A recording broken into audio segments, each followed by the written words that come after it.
When you close your eyes and think of what a Brit is, what do you see? There are loads of stereotypes about Brits. Some true, some false, and some will just piss people off if you keep referring to them. If you are moving to the UK or even just visiting, you need to watch this to understand the faux pas and the reality of British culture. For example, yes, I am British, but no, I do not come from London.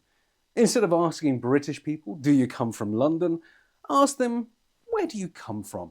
And on that note, most of these will generally be true throughout the UK. But the UK has huge differences in culture and ideas, even between two neighbouring cities. So there will be cultural nuances between different areas. Something that is true in the south may not be true up north. Tomorrow. Let's jump into it. First, the food. I am not blind to the stereotype around British food. It is believed to be bland and beige. I told one of my students that I was incredibly excited for a proper English Christmas dinner, and he could not hold back the laughter. Yes, I admit some of the food can be less than inspiring, especially when compared to traditional family dinners in France or Italy. But the food in the UK can be spectacular, mouth-watering, and full of flavour and spice. Lots of people think that the national dish of the UK is fish and chips.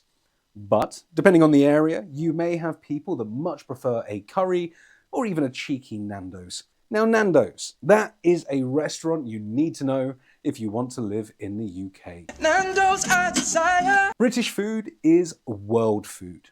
Even the stereotypical fish and chips originated in Iceland or Portugal and only arrived in the UK in the 19th century.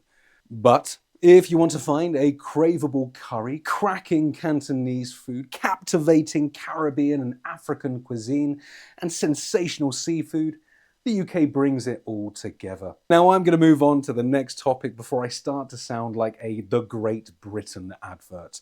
Though I will quite happily take their money if they want to send it over. A good old cup of tea, often seen as the most quintessential symbol of Britishness.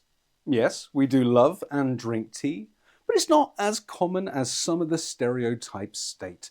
63% of Brits say they regularly drink coffee versus 59% that say they regularly drink tea. Now there is not much in it, I admit, but it shows that the good old cup of tea is not the runaway cultural phenomenon that it used to be.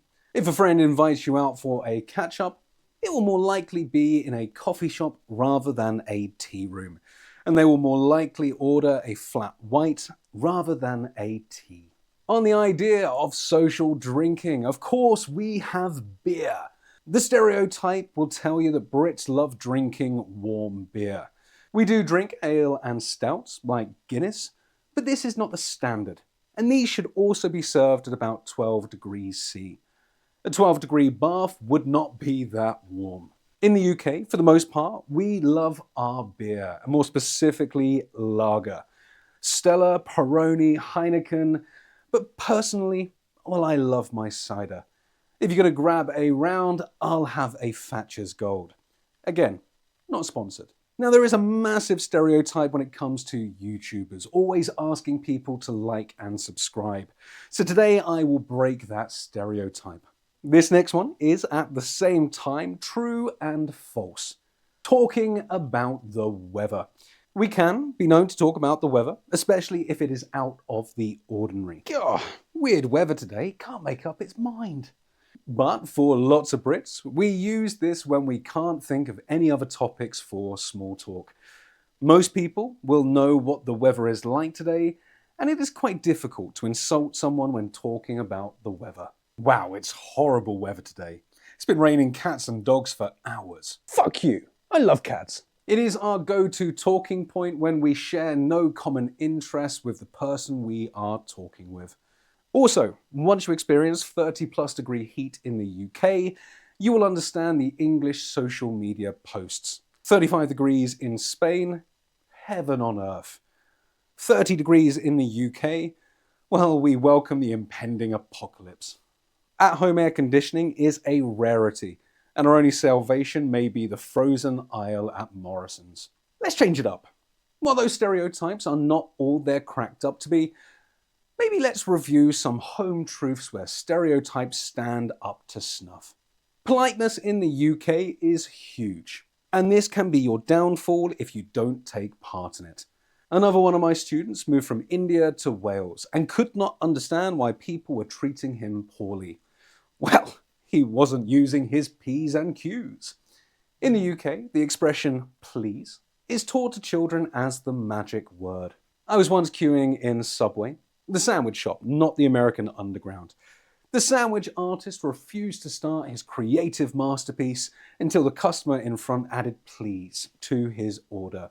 Talking about art, queuing is of massive cultural importance to Brits. Next time you're in the UK, try jumping to the front of a queue. Don't actually do this. You will see a sea of angry eyes staring at you. But there is no better feeling as a Brit than seeing a queue jumper be kicked to the back of the queue and getting their just desserts. You can feel the sense of satisfaction radiating from the Brits queuing. But do not worry, if you are a person with a disability or pregnant, this does not apply. Brits will usually be very accommodating. There is also the cliche of the English exit or leaving the English way, meaning someone will leave a party or event without saying goodbye to anyone.